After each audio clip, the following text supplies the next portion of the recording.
Hello, friends. It's Carroll again here with your nighttime story. We're going to continue on with our secret garden. When we last left Mary Lennox, she had just arrived to Misselthwaite Manor and has been shown to her room where she'll be staying. So let's journey into chapter 4 and find out what's going on. Does everyone have their pillows and their blankets? If so, let's get started. When she opened her eyes in the morning, it was because a young housemaid had come into her room to light the fire, and she was kneeling on the hearth rug, raking out the cinders noisily. Mary lay and watched her for a few moments and began to look about the room.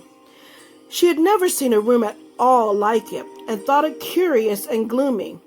There were walls covered with tapestry, with a forest scene embroidered on it. There were fantastically dressed people under the trees, and in the distance there was a glimpse of the turrets of a castle.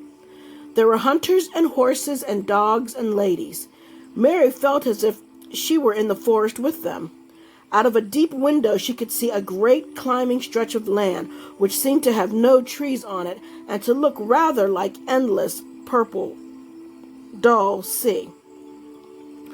"What is that?" she said, pointing out of the window. Martha, the young housemaid, who had just risen from her feet, looked and pointed also. "That there?" she said. "Yes."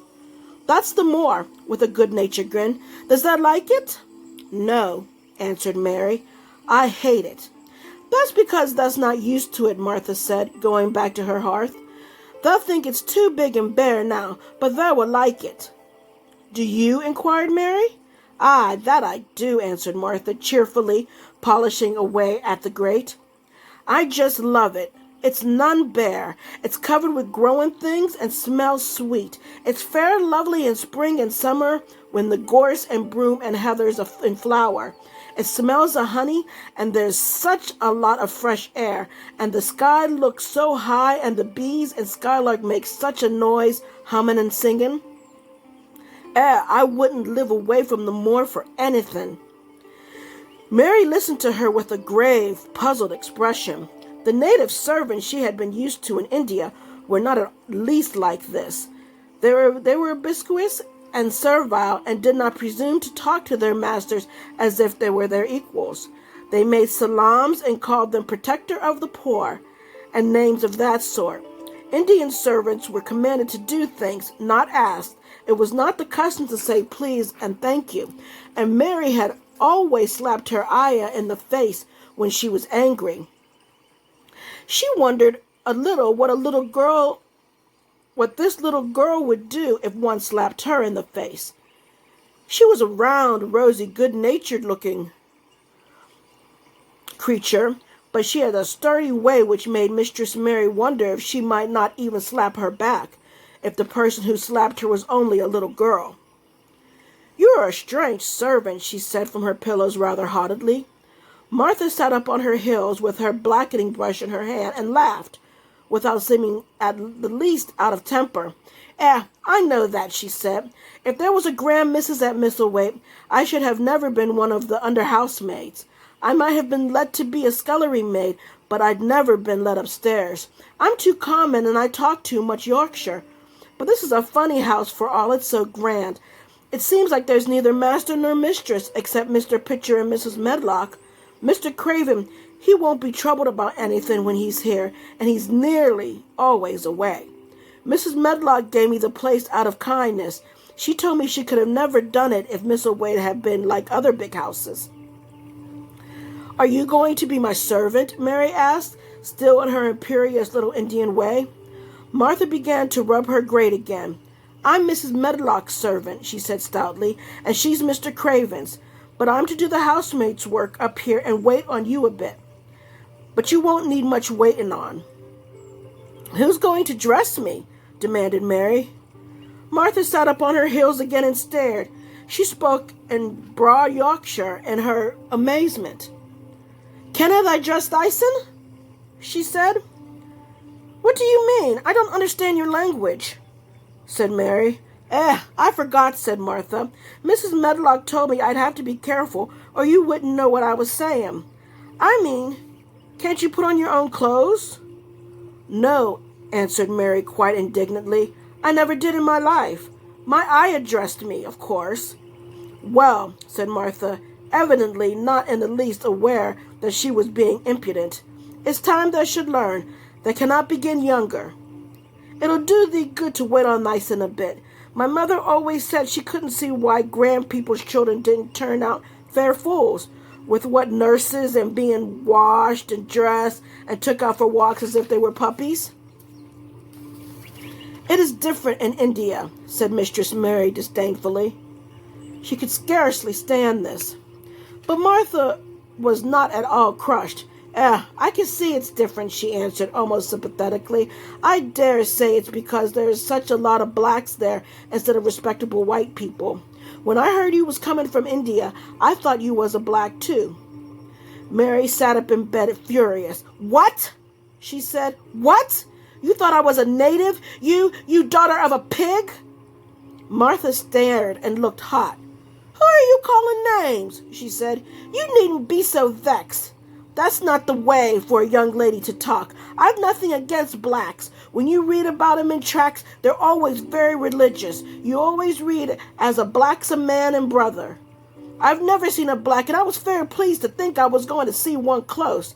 When I come in to light your fire this morning, I crept up to you bed and pulled the cover back, careful to look at you, and there you was, disappointedly, no more black than me.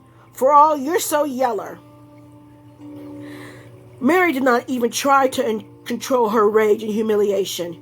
You thought I was a native. You dared. You don't know anything about natives. They're not people. They're servants who must salaam to you. You know nothing about India. You know nothing about anything. She was in such a rage and felt so helpless before the girl's simple stare.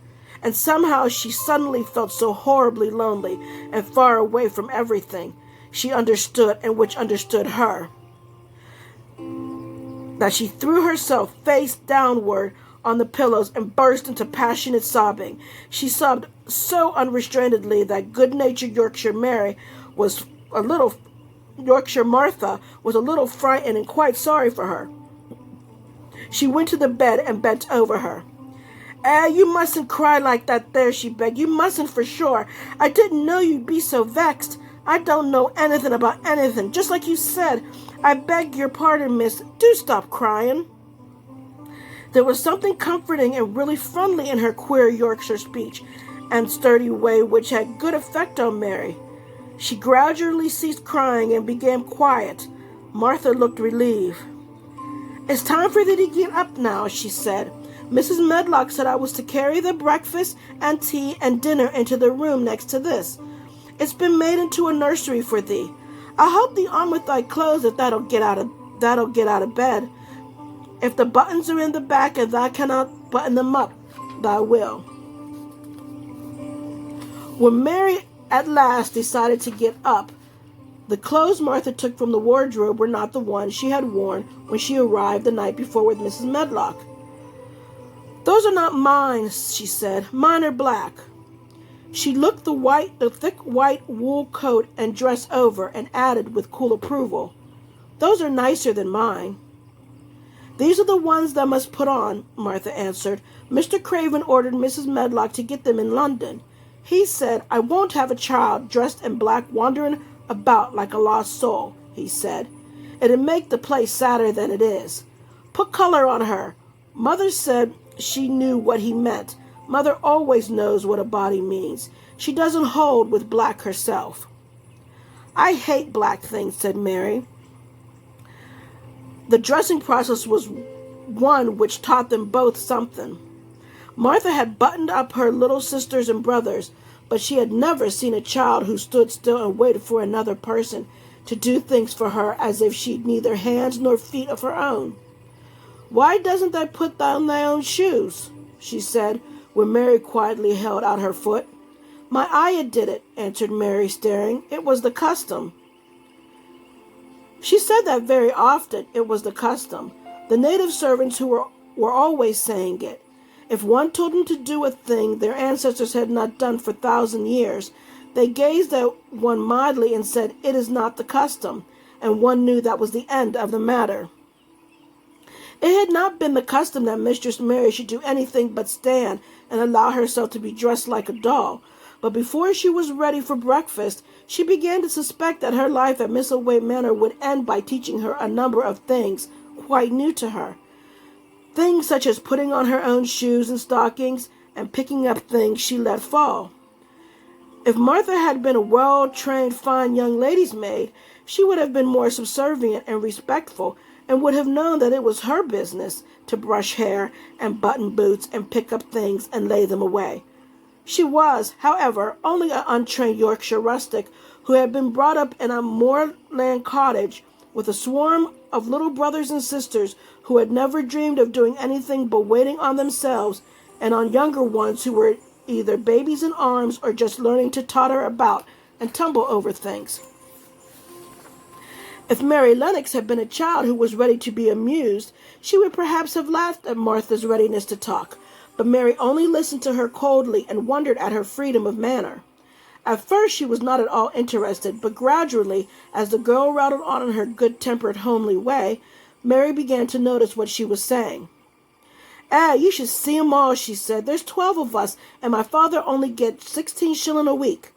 I can tell you my mother's put it to get porridge for 'em all. They tumble about on the moor and play there all day, and my mother says the air of the moor fatten them. She says she believes they eat the grass same as the wild ponies do. Our Dickon, he's 12 years old, and he's got a pony he calls his own." "Where'd he get it?" asked Mary. "He found it on the moor with its mother when it was a little one, and he began to make friends with it and give it bits of bread and pluck young grass for it. And it got to like him, so it follows him about and lets him get on his back. Dickon's a kind lad, and animal likes him." Mary had never possessed an animal pet of her own, and had always thought she should like one, so she began to feel a slight interest in Dickon, and as she had never before been interested in anyone but herself, it was a dawning of a healthy sentiment. When she went into the room which had been made into a nursery for her, she found that it was rather like the one she had slept in. It was not a child's room, but a grown-up person's room, with gloomy old pictures on the walls and heavy old oak chairs. A table in the center was set with a good substantial breakfast, but she had always a very small appetite, and she looked with something more than indifference at the first plate Martha set before her. "I don't want it," she said. "Thou doesn't like thy porridge?" Martha exclaimed incredulously. "No. Thou doesn't know how good it is. Put a bit of treacle on it, or a bit of sugar." "I don't want it," repeated Mary. Said Martha, "I can't abide to see good victuals go to waste. If our children was at this table, they'd clean it bare in 5 minutes. "Why?" said Mary coldly. "Why?" echoed Martha. "Because they scarce ever had their stomachs full in their lives. They're as hungry as young hawks and foxes." "I don't know what it is to be hungry," said Mary, with an indifference of ignorance. Martha looked indignant. "Well, it would good thee to try it." "I can see that plain enough," she said outspokenly. "I've no patience with folks and sits and stares at good bread and meat. My word, don't I wish Dickon and Phil and Jane and the rest of them had what's here under their pinafores." "Why don't you take it to them?" suggested Mary. "It's not mine," answered Mary stoutly, "and this isn't my day out. I get my day out once a month, same as the rest. Then I go home and clean up for Mother and give her a day's rest." Mary drank some tea and ate a little toast and some marmalade. "You wrap up warm and run out and play, you," said Martha. "It'll do you good, give you some stomach for your meat." Mary went to the window. There were gardens and paths and big trees, but everything looked dull and wintry. "Out? Why should I go out on a day like this?" "Well, if thou doesn't go out, thou'll have to stay in, and what's thou have to do?" Mary glanced about her. There was nothing to do. When Mrs. Medlock had prepared the nursery, she had not thought of amusement. Perhaps it would be better to go out and see what the gardens were like. Who will go with me? She inquired. Martha stared. You'll go by yourself, she answered. You'll have to learn to play like other children does when they haven't got sisters or brothers. Our Dickon goes off on the moor by himself and plays for hours. That's how he made friends with the pony. He's got sheep on the moor that knows him, and birds as come and eats out of his hands. However little there is to eat, he always saves a bit of his bread to coax his pets. It was really this mention of Dickon which made Mary decide to go out, though she was not aware of it.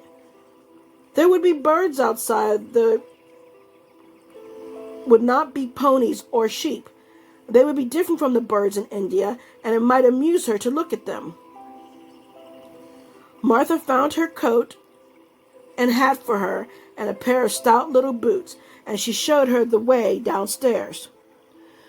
If that goes around that way, that'll come to the garden, she said, pointing to a gate in a wall of shrubbery. There's a lot of flowers in summertime, but there's nothing blooming now. She seemed to hesitate a second before she added, One of the gardens is locked up. No one's been in it for 10 years. Why? Asked Mary in spite of herself. Here was another locked door added to the 100 in the strange house. Mr. Craven had it shut when his wife died so sudden. He won't let no one go inside. It was her garden. He locked the door and dug a hole and buried the key. There's Mrs. Medlock's bell ringing. I must run. After she was gone, Mary turned down the walk which led to the door in the shrubbery. She could not help thinking about the garden which no one had been into for 10 years. She wondered what it would look like and whether there were any flowers still alive in it. When she had passed through the shrubbery gate, she found herself in great gardens with wide lawns and winding walks with clipped borders. There were trees and flower beds and evergreens clipped into strange shapes, and a large pool with an old gray fountain in the midst. But the flower beds were bare and wintry, and the fountain was not playing. This was not the garden which was shut up. How could a garden be shut up? You could always walk into a garden. She was just thinking this when she saw that at the end of the path she was following, there seemed to be a long wall with ivy growing over it. She was not familiar enough with England to know that she was coming into the kitchen gardens where the vegetables and fruit were growing. She went toward the wall and found that there was a green door in the ivy, and it stood open. This was not the closed garden, evidently, and she could go into it. She went through the door and found that it was a garden with walls all around it, and that it was only one of several walled gardens which seemed to open into another. She saw another open green door revealing bushes and pathways between beds containing winter vegetables.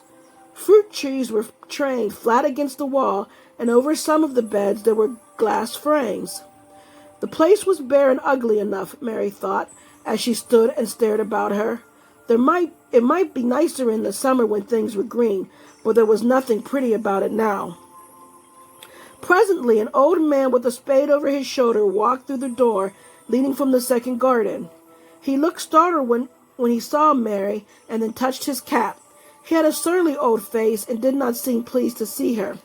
But then she was displeased with his garden and wore her quite contrary expression, and certainly did not seem at all pleased to see him. "What is this place?" she asked. "One of the kitchen gardens," he answered. "What is that?" said Mary, pointing through the other green door. "Another one of them," shortly. "There's another on the other side of the wall, and there's an orchard on the other side of that." "Can I go in them?" asked Mary. "If thou likes, but there's nothing to see." Mary made no response. She went down the path and through the second green door. There she found more walls and winter vegetables and glass frames. But in the second wall there was another green door, and it was not open. Perhaps it led into the garden which no one had seen for 10 years. And she was not at all a timid child, and always did what she wanted to do. Mary went to the green door and turned the handle. She hoped the door would not open because she wanted to be sure she had found the mysterious garden, but it did open quite easily, and she walked through it and found herself in an orchard. There were walls all around it, and the trees trained against them. There were bare fruit trees growing in the winter-browned grass, but there was no green door to be seen anywhere. Mary looked for it, and yet when she had entered the upper end of the garden, she had noticed that the wall did not seem to end with the orchard, but extend beyond it as if it was enclosed a place on the other side.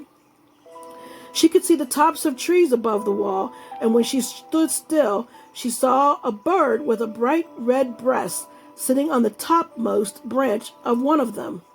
And suddenly he burst into his winter song, almost as if he had caught sight of her and was calling to her. She stopped and listened to him, and somehow his cheerful, friendly little whistle gave her a pleased feeling. Even a disagreeable little girl may be lonely, and the big closed house and big bare moor and big bare gardens had made this one feel as if there were no one left in the world but herself. If she had been an affectionate child who had been used to being loved, she would have broken her heart. But even though she was Mistress Mary quite contrary, she was desolate, and the bright-breasted little red bird brought a look into her sour face, which was almost a smile. She listened to him until he flew away. He was not like an Indian bird, and she liked him, and wondered if she would ever see him again. Perhaps he lived in the mysterious garden, and he knew all about it.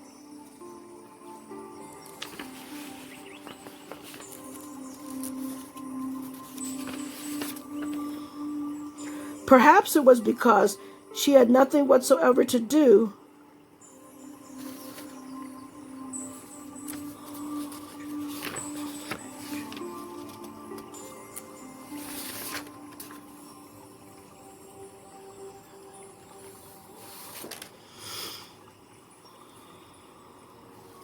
Perhaps it was because she had nothing ever to do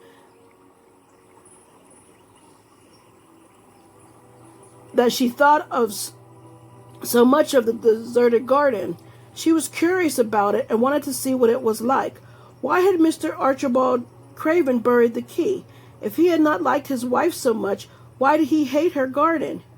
She wondered if she would ever see him, but she knew that she should not like him, and he would not like her, and that she should only stand and stare at him and say nothing, though she should be wanting dreadfully to ask him why he had done such a queer thing.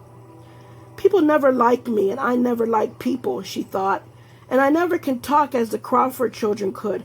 They were always talking and laughing and making noises. She thought of the robin and of the way he seemed to sing his song at her, and as she remembered the treetop he perched on, she stopped rather suddenly on the path.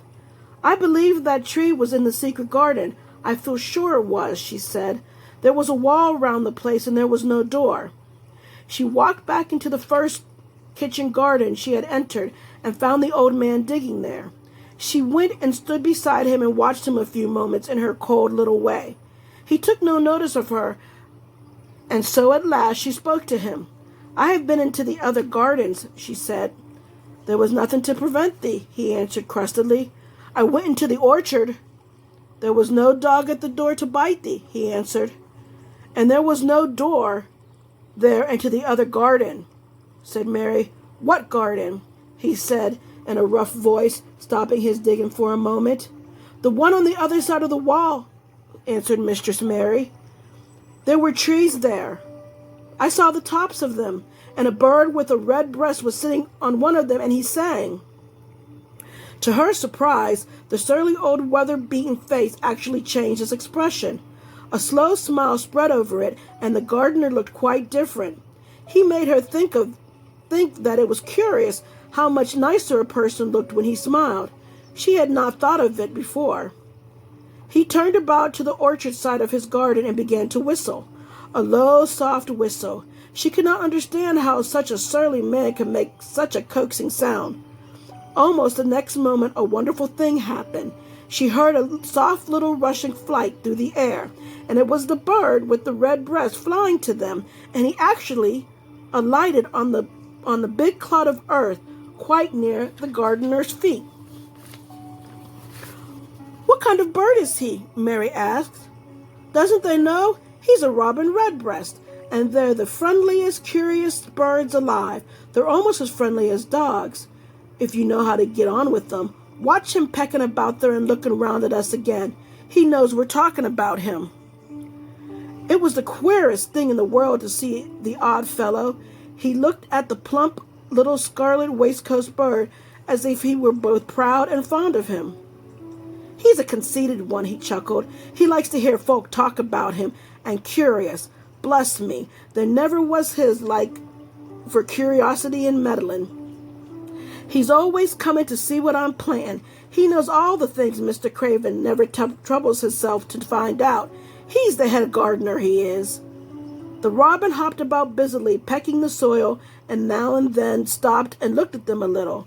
Mary thought his black dewdrop eyes gazed at her with great curiosity. It really seemed as if he were finding out all about her. The queer feeling in her heart increased. "Where did the rest of the brood fly to?" she asked. "There's no knowing. The old ones turn 'em out of their nest and make 'em fly, and they're scattered before you know it. This one was a knowing one, and he was lonely." Mistress Mary went a step nearer to the robin and looked at him very hard. "I'm lonely," she said. She had not known before that this was one of the things that made her feel sour and cross. She seemed to find it out when the robin looked at her, and she looked at the robin. The old gardener pushed his cap on his bald head and stared at her a minute. "Art thou that little wench from India?" he asked. Mary nodded. "Then no wonder thou'rt lonely. Thou'll be lonelier before that's done," he said. He began to dig again, driving his spade deeper into the rich black garden soil, while the robin hopped about, very busily employed. "What is your name?" Mary inquired. He stood up to answer her. "Ben Weatherstaff," he answered, and then he added with a surly chuckle, "I'm lonely myself, except when he's with me," and he jerked his thumbs toward the robin. "He's the only friend I've got." "I have no friends at all," said Mary. "I never had. My ayah didn't like me, and I never played with anyone."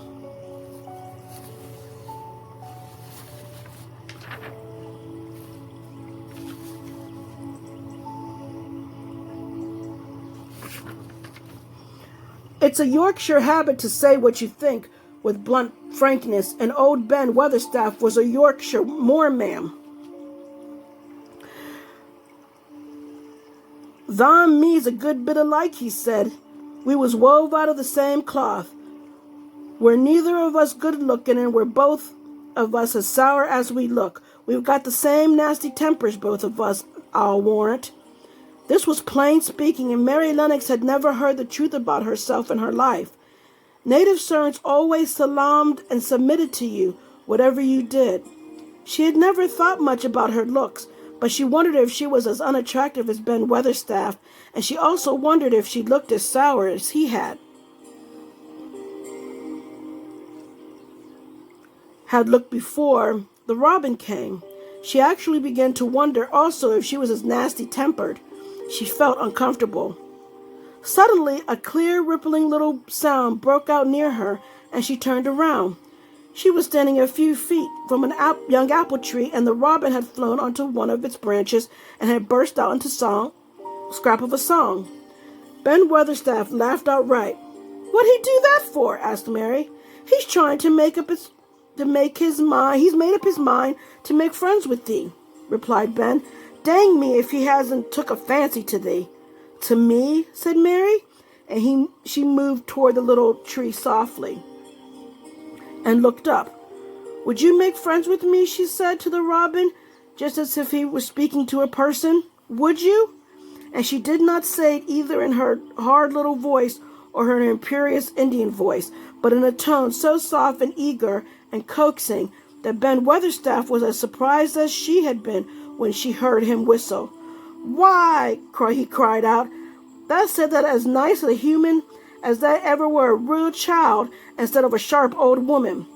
That said it almost like Dickon talks to his wild things on the moor." "Do you know Dickon?" Mary asked, turning around rather in a hurry. "Everybody knows him. Dickon's wandering about everywhere. The very blackberries and heather bells know him. I warrant the fox's note shows him where their cubs lie, and the skylarks doesn't hide their nests from him." Mary would have liked to ask some more questions. She was almost as curious about Dickon as she was about the deserted garden. But just at that moment, the robin who had ended his song gave a little shake of his wings, spread them, and flew away. He had made his visit and had other things to do. "He's flown over the wall," Mary cried out, watching him. "He's flown into the orchard. He's flown across the other wall, into the garden where there's no door."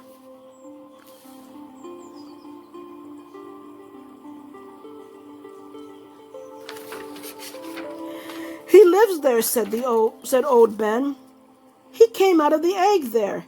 If he's a courtin', he's making up to some young madam of a robin that lives among the old rose trees there." "Rose trees?" said Mary. "There are rose trees?" Ben Weatherstaff took up his spade again and began to dig. "That were 10 year ago," he mumbled. "I should like to see them," said Mary. "Where is the green door? There must be a door somewhere." Ben drove his spade deep and looked as uncompanionable as he had looked when she first saw him. "That were 10 year ago, but it isn't there now," he said. "No door!" cried Mary. "There must be." "None as anyone can find, and none as is anyone's business. Don't you be a meddlesome wench, and poke your nose where it's no cause to go. Here, I must go on with my work. You go and play you. I've no more time." And he actually stopped digging, threw his spade over his shoulders, and walked off without even glancing at her or saying goodbye. Well, there's the end of chapter 4. What is Mary getting herself into, I wonder? Well, on Thursday, we'll dig a little deeper and get to chapter 5. Everyone have a great night, sleep well, and be blessed.